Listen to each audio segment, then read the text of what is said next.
everyone, a pleasant day to all of you. Here, we are going to engage for another exploration that is all about basic Arduino programming. But first, we should know all about our objectives in this experimentation or exploration. First, we should explore the Arduino board and its IDE interface.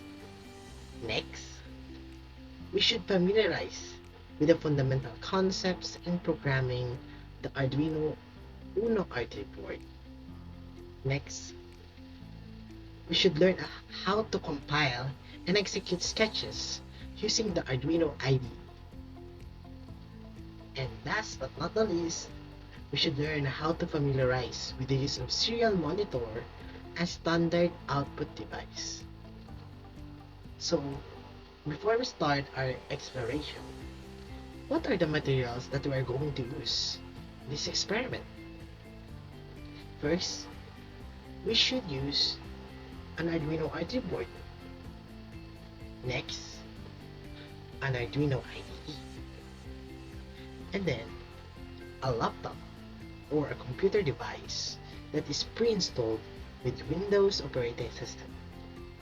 And last but not the least, an A to B printer cable.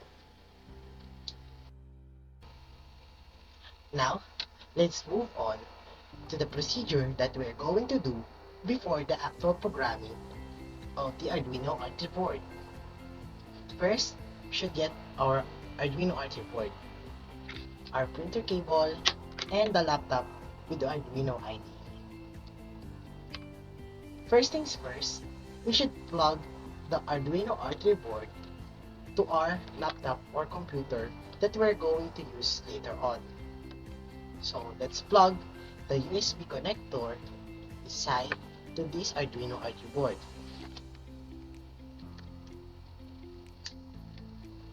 Next, to the laptop.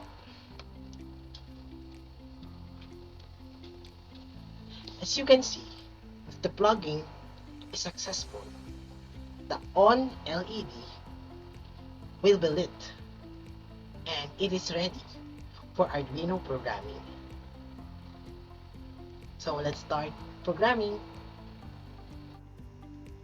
These are the problems that we're going to answer using a basic Arduino programming.